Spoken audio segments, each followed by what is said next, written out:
Right now, officers in 3 police departments in San Diego County wear body cameras, and at least 4 more local police departments say they'll be adding them soon. Meanwhile, San Diego Assemblywoman Shirley Weber introduced AB 66, a bill that would regulate how police use body cameras. Joining me with current standards and concerns are San Diego Police Chief Shelley Zimmerman and Kellen Rusignello, ACLU attorney for San Diego and Imperial counties. And Chief Zimmerman, currently, there are 600 officers at the San Diego Police Department who wear body cameras. Do the cameras record automatically, or are they manually turned on and off? Well, what happens is that they're in a buffering mode, so they're always on, but recording over itself every 30 seconds. That would be video only. And then once the officer hits the record button, it loops back those first 30 seconds and then continues on with video and audio. And what's the guidelines as to when they hit that record button? Our policy is that it's for enforcement contacts. Okay, so if somebody's pulled over, or exactly. if they're going so if it's an arrest, a detention, a field investigation, a vehicle stop, then the camera will be on. Okay, and Assemblywoman Weber, her bill seeks to regulate when and who can view police video. What are the policies right now at the San Diego Police Department on that? You know, and first, we're the largest city in the United States that have deployed 600 body cameras. So we have more body cameras as the 8th largest city than any of the other cities actually above us combined. And our policy is that, and it's also not just our policy, but it's also the Department of Justice policy for best practice, is that the officers do have an ability to view the video before writing the report. And that's to make sure that we write the most accurate report. Can officers edit the video? They cannot edit the video. Okay. They cannot. Kellen, what are your concerns with when and who views this footage captured by police cameras?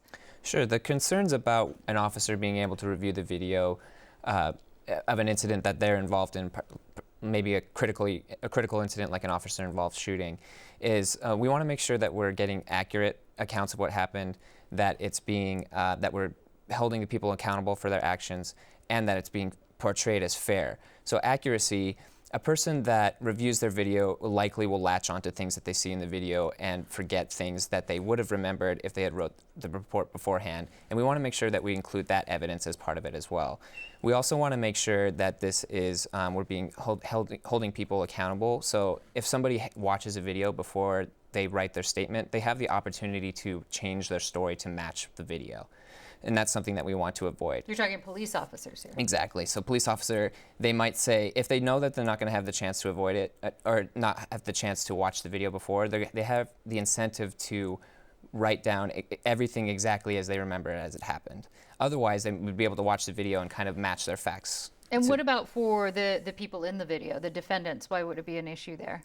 Well, this is an issue of fairness. So law enforcement for a long time has used the technique where they would interview a person and get their statement prior to showing them any other evidence, whether that's audio or video. And that's just to make sure that you can corroborate their story against existing evidence.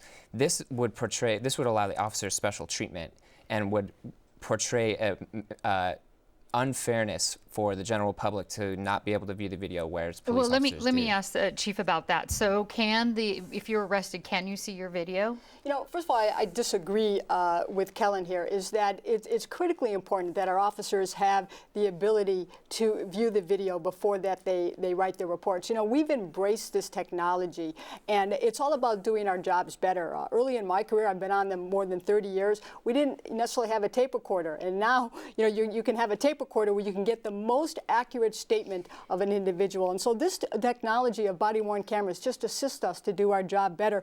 And we're seeking the truth, and we want to have the most accurate report, which is critically important for public safety. And just very briefly, why can't the defendant, let's say, who's arrested, why can't they see their video before they write their statement? You know, the individual that's arrested, they don't have to make a statement. They're given their Miranda rights, and they're under no obligation to give a statement. But the officer does have to write their police report.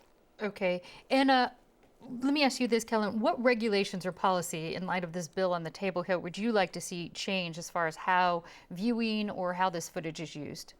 Well, we support AB 66 and Dr. Weber's bill. We would like to see the policy include that an officer cannot review their video of incidents where they're involved in a critical incident like a shooting or something like that.